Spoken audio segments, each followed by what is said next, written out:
Hi everyone, Mango Jack here. Thank you for checking out my video of my Rhinar deck tech that I took to the Fab Nationals 2023 here in Australia and also won the TRACon 2023 PTI event in Melbourne. So we'll start with Rhinar Reckless Rampage. So Rhinar is a adult hero with 4 intellect and 40 life, which is quite standard in the format, and basically utilizes 6 power cards with discard mechanics that give Intimidate, which basically takes a card from a hero's hand and banishes it until the end of your turn, and they retrieve it back. So we'll start off with the equipment, which has 7 equipment and 2 weapons. So Beaten Trackers is one of the newest additions that I took to these events, just to deal with the Rune Blades and Wizards. So the reason for this was Beaten Trackers seemed like a great choice for making sure you didn't hit the variants for Scabskin Leathers, which would lose you a game. So Beaten Trackers in particular is just a 1-block equipment early on in the game, and it's a Savage Feast initiator for when you pop that off later in the game. So basically this will go Savage Feast, discard, and you'll have 2 floating, which should be the case with the blue. You'd draw a card and you'd probably double claw. If you have the resource, you would even do a third attack after that with something like a swing big. Next up, we've got our only chest piece, being Fional Spring Tunic. It's just incredibly efficient for our deck, and the fact is we want to keep this up for our Blood Rush turn or for a pummel, and it's just fantastic even for the pitch if you need it against something like a Kano or a Rune Chant or anything where just that one instance of health might save you even more. Gamer's Gloves. So this equipment will basically be our regular equipment for the arm piece. The only case where we would take this out is for Briar, for Viserai, and Kano and Icelander. Mandible Claws, we're obviously running the left and the right. So this card is just our weapon that swings for 3, costs 2, gets go again if we've discarded 6 power or more. Obviously, a Blood Rush turns this into a 5 with go again for both of them. No Rune Gloves. These just pop in for both the Runeblade matchups and the Wizard matchups, just for the Arcane Barrier 1, and just pairs really nicely with the Beaten Trackers. Scabskin Leathers will be in every single one of our matchups except for the Wizard and the Runeblades, and obviously pairs really nicely with the Gambler's Gloves, just for the reroll. This is mainly 100% going to be used for blocking. You obviously can roll Scabskins in the situation that it's worth it, but I tend to play quite safely with this one. I don't want to risk the game immediately off the bat by just high rolling an opponent, and would rather get there through consistency. Scaling Flesh Blag is a great equipment that joined us in Dusk Till Dawn. This card can just save you a lot of life. Obviously, when you block with it, something like a Briar will just get affected massively on a Channel Mount turn, because you'll probably stop about 7 damage that they'll pop through or something like that. So this card's fantastic. Also shuts down ninjas quite hard as well. Skullhorn, this card just pops in during the Wizard matchups. Gives you Arcane Barrier 2, and paired with the Null Ring Gloves gives us Arcane Barrier 3. This card as well can be popped to draw a card, discard a card, which on a game-ending turn could help you push over, but I would be very cautious to do so in case you don't. You'll just go down to Arcane Barrier 1 and you could lose the game on the spot. So let's go through the deck itself. So the deck comprises of 71 cards, being the leftover after the 9 equipment. So Cadaverous Contraband. Cadaverous Contraband is my favorite generic in this deck. This card just threatens so much for an on-hit when you have a Blood Rush in your graveyard. There's not really many characters that want to see you get that card back, so you're going to force a double block. It's a great card. You can pummel it as well. As you can see, we've got the 3 pummels over here. And it's a 6 power, so if you discard it from Blood Rush, no harm done. Continue your turn as usual. Command and Conquer, another 6 power card with an on-hit. Cost 2 as well, so it's quite easy to pummel with Tunic up. Powerful card, blocks for 3, kills an Arsenal. Very good against Lexi in particular, with Lexi being quite prevalent. Enlightened Strike, I really like this card a lot. You can just do a 2 card for 7, just for trading. If you've used Fate for Scene this turn, you can always know what you're going to draw into. Do 5, draw a card. Arsenal that card. Could be a Blood Rush, could be Swing Big. Changes the game completely. You can always go again, pitch into another card and swing, so you're going to be looking at anywhere from 11 to 13 damage turn. In a pinch, you can always roll Scab Skins. You can do draw a card and extend your turn even further with the extra action points. Humble's a great card as well. Very similar to Amnesia, which is in the sideboard there, but just has more heroes and effects. For example, Dorinthia gets really heavily affected by this. Bravo can't dominate. The list goes on. Lexi can't flip. It's a great card into many, many matchups. Pack Hunt is just the bread and butter for Rhinar. 6 with Intimidate, cost 2, blocks 3. It's a great Arsenal card for a Blood Rush turn. And you can pummel this as well with Tunic up, 3-card hand. It's great. Skullcrack, while it doesn't have Intimidate inbuilt or anything, the discard mechanic just makes this card amazing. Discarding this off a Blood Rush feels incredible. And even just swing for 6 is fine. Obviously, has 3 block as well, which makes it just as good as any other 6 power. But just that discard makes it feel so nice. Smash Instinct got 3 yellows and 3 reds. The yellows are more just for pitch value and the fact that if you discard it, it's great. You can always swing it for 6, it's fine. But the red one in particular, you want to be swinging back for 7. Pitch a blue, swing 7. Maybe you block 6 that turn. That's great. You can always play this off a Blood Rush at the end if you have the resource. I really like Red Smash Instinct a lot. Swing Big is our number 1 power attack action card. You pretty much always want this in your arsenal for the Blood Rush turn. Pummeling this is also really nice as well because it's 11 damage with an on hit at that point. If the hero blocks 8 to try and get that quicken and you pummel it, it really, really demoralizes your opponent. So don't count that out in your games as well. Beast Within. Beast Within's a fantastic card as well. You can always block with it, you can always attack with it, and you can discard this, which even makes it even better. Hitting a Beast Within and drawing a blue Wrecker Romp is about the best feeling from a Blood Rush turn. This card just can win you a game. Can also lose you a game if you're not careful, so make sure not to hit this late game when your ratios are lower, and a lot of the cards left in your decks are just the blues. Blood Rush Bellows is simply just the bread and butter as of this deck as well. This is your power turn. You'll have 3 of them in a game if everything goes right, and it's very unlikely someone survives those 3 power turns unless they're a very defensive deck like Dramai or Bravo. In that case, you'll want to be playing Remembrance and probably put 2 of these back in with another Swing Big. Pummel is just a trading card for us. It is also a pitch 2, which is fantastic. The blues, I just feel, don't give enough damage, and it's quite easy that, even if you were going to pummel something like a Pursuit, we'll just go down a little. And it only goes to 6, and then the ratio is just so high on blues, then we're going up to 21. So, in my opinion, I think the yellow one was the choice. On hitting this with Cadaverous, Command and Conquer is fantastic, and obviously Swing Big puts it up to 11. Pummeling a Amnesia is also really nice. Reincarnate's just another pitch for 2, 6 power, 3 block, and obviously if you discard it, goes to the bottom of your deck. Isn't always that relevant, but it could be in the Dramai matchup depending on how long your match goes. Rolled Up is basically the exact same. It's a 6 power, 3 block, and it's a yellow. Can be used on a Blood Rush turn because it will swing for 9 if you have the resources available. So on to blues. Barraging Beatdown is probably the second best blue in this deck. The fact is you can just pitch this card and it'll come back around and it'll help you close out a game by triple intimidating an opponent. Honestly, it's just a great card, and I can't see why any Rhinar deck would not run this. Dig Up Dinner. This card did take me a little while to come around to, but now I run it. It's one of the better blues in the deck. This card in particular actually helped me win a game against Lexi at Nationals when they flipped over Ice. I was like, okay, I've got to go into the fatigue plan.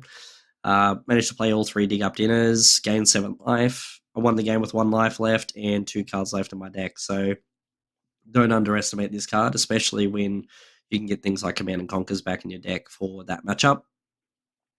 and the Command and Conquers just hit too hard for Lexi. So this card is a little underrated in my opinion.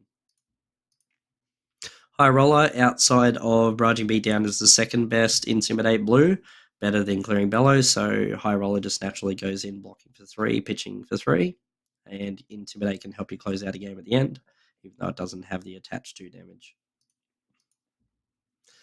Pursuit of Knowledge, I am running 2 of these specifically for Dramai and also the Wizards, because the Wizards can't really block 4, but the blue pitch is fantastic as well if you need to do it defensively. You can also pummel this card, and hitting those pesky dragons with this is just fantastic. Any of those 4 life dragons, you hit this, you get your 5 cards. You're going to pop again the next turn. You have a 4-card hand, and you can do as you can with the 4-card hand. It's just, I think two of these cards is great.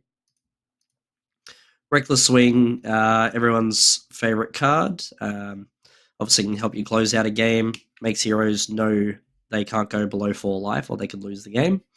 I think 2 copies of this is great. I think 3 is a little bit greedy because there's so many matchups where blocking with 2 cards for 4 damage is going to lose you a game. If you block Katsu with 2 of these, yeah, I don't see the value. So this isn't worth it in many matchups. So that's why I go to 19 blues, and this will get sideboarded in a lot of occasions. Warmongers is a great card for us because it helps us deal with those rune blades that we struggle with so much. And the good thing about Warmongers, if you play it against the rune blades, you can always play beaten trackers. So Warmongers, Savage Feast in Arsenal, you can have a full turn with beaten trackers, and it doesn't break from war. It's all good. It works. Wrecker Romp is the best blue card in Rhinar's deck.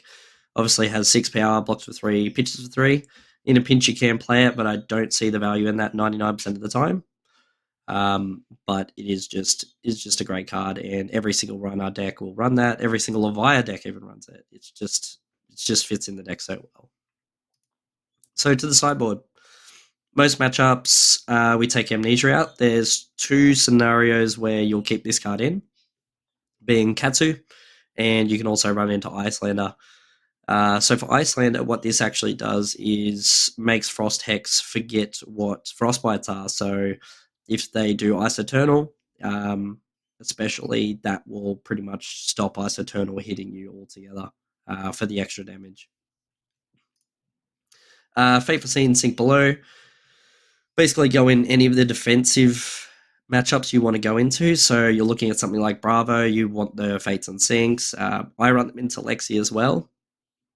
Dorinthia, I don't think there's too much more. Maybe Leviah, if you like. I think that could be debatable. It depends how much you want to take it to them or not. Arg Smash. Arg Smash, I run 2 copies specifically for Dash. Without this card, I think it's a losing matchup. If they understand the matchup well enough, they'll have Induction Chamber to start with, and they can pretty much boost you down. And then if they have that item, they're pretty much going to kill you from just doing little bits of shooting over time. You want to get rid of it as soon as possible, so keep the Arg Smash out. I specifically verse Sam Sutherland a lot, and without this card, I think I would never beat him. Remembrance. So Remembrance is only for a few matchups, pretty much just being Bravo and Dramai at the moment. I'd argue if you verse a Prism, this should go on your deck as well. They can just block so efficiently. At the moment, I don't think there's any other matchup I look to run this into. So I've made a tier list of the hero matchups that Rhinar can have with his deck list. So going from excellent down to awful, we have Arachne in excellent. Arachne is unfortunately just not a great hero at the moment. I do love the assassin idea, but Arachne is just very weak, and honestly, most of the time we can kind of let them on hits go through. We can play quite defensive with D-Reacts as well, and that works just as fine as well. Prism isn't quite there. We've got a couple of players locally that are playing this. I think I'm literally 8-0 into Prism. This hero just struggles really hard into our 6 powers. We can just pop their stuff quite easily. We don't really have an issue there. Dramaya I seem to have a really good win rate into, just because this deck is quite teched into it. I don't really have too much trouble, and we have a lot of very, very good Tremaya players. It's just that this deck is really strong against it. Riptide, I don't have enough reps into. There isn't really anyone I've versed on Riptide, but I think I played one game against it. I didn't have any issues. A few D reacts, and we just trade, and we can pretty much just stack them out. Zuri, pretty similar to Arachne. We run those D reacts into them, and I don't think we have too much trouble. Their on hits aren't going to really affect us too much. Probably the worst one for us is blocking anything. We're kind of worried they're going to take a card out of our arsenal or hand if we've got a power card. We just try to play around that. Bravo, I do find I'm slightly favored into this matchup. Bravo likes to block a lot, and we kind of keep trading 6 for 6, right? So block 6, swing 7, block 6, swing 7. But eventually we have those power turns where Bravo just can't keep up. And at worst, Bravo does his crippling crush 2 times, 3 times in a game. We even let them hit. We're not going to get killed. Sure, they can high roll, and if that happens, we just get obliterated. But our deck seems to be just a little bit better at doing that anyway. Bolton's depends. So I would say if they're playing sabers, it's probably closer to even. But if they're playing, charge Bolton into Raiden, I would say it is slightly favored. We can just pretty much beat them down through killing them, or we can just fatigue Raiden as well. Dash, I would say, is slightly favored for the most part. If they just boost, we can just block. If they put items out, we can just block until we get our Arc Smash and we can destroy their stuff, and they will just be forced to either go boost and we can just deck them out again. Dorinthia, pretty similar to Bravo. We just run the D reacts and we can kind of just stop them having big turns. And in this matchup, as well as Bravo, I run Remembrance, so we can kind of get those cards back through. Blood Rush them again. In particular, for these two heroes, Remembrance can be quite good. I actually run them in both. Sam Sutherland plays Dashcot really phenomenally well, and I think Remembrance just helps us break items, but I kind of know how he plays, and Remembrance maybe isn't the call for him. Luke Fletcher, probably one of the best story players in the world as well. I run Remembrance into him, and I managed to pull off 5 to 6 blood rushes in a game. And even though he's fatiguing quite well, it's just enough to push through and get the win. Icelander is an interesting one. I have Icelander currently in even. However, I have found I generally do beat it, just a little bit more than I lose against it. I do verse a local Evan Bicknell quite often. He is also part of the action point with Sam Sutherland and 2 others I'll talk about later that play Katsu.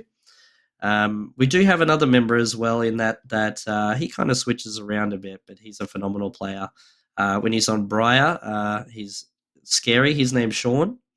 But I'm going to try Icelander tonight, actually, for the first time. I'm going to go outside of Rhinar for about 3 years. I did play Azalea once for 1 game, but thought I should try starting expanding out a little bit to learn. Rhinar, unfortunately, kind of depends on what they're going with their build. I find if they go aggressive, we're probably slightly favored. Depends how aggressive, though. If they're going full Intimidate, they probably got a slight advantage just because we can't make use of our hands as efficiently as they can. But if they're going just like pulping Wild Ride, that sort of thing, I think we've got a little bit more of an advantage. It's probably just 50-50, to be honest. Like, probably just a skill matchup a little bit, but I would say it's mostly luck. I've put Chain here for Vincent. Vincent, I don't have enough practice in, so I'll be honest, but I've played a few games on Talisha. I think the play for me was being a bit more defensive. I think it's a pretty even matchup, maybe even slightly favored, but at the moment I'll leave it at even. Kano, we have a local Fahad who I versed at the PTI in the finals, and I managed to get the W against him. He's a phenomenal Kano player, probably one of the best in the world. And we always seem to go 50-50. It's always a close game between us. Viserai, haven't versed enough since Warmongers came out, but it seems to be either even or slightly favored. We know it's definitely in the slightly unfavored bad in this section. So this matchup's definitely got meta for us as well. Slightly unfavored, I put Leviah here, but I would say it's closer to slightly unfavored even. I found Humble Pummel is really good in this scenario just to really hurt them and try to turn the tide. So moving on to Phi. So Phi, I would say, is slightly unfavored. I did versus Phi in the PTI finals as well in the quarters. Versus a good friend of mine, Darren. Very good Phi player. Managed to get into the top 8 at nationals as well. He low rolled the game against me a little bit. He went Art of War into an Art of War and drew 2 blues. And then my scouting put in some work on that turn as well and pretty much gave me a real clear opening in that game. Azalea, I don't have enough reps into. I'd probably say it's more even, but last time I versed it, it seemed slightly unfavored, especially now I've taken out Reinforced the Line. Could be a bit of a harder matchup. I'm not quite sure yet. Briar, I would say, is slightly unfavored too bad. Obviously, similar decks to the point where we both have our, a pretty average turns until we get our power cards. Theirs being Channel Mount, ours being Blood Rush. I did verse 1 at the PTI as well and managed to get the win. Warmongers into Savage Feast puts in a lot of work into that matchup.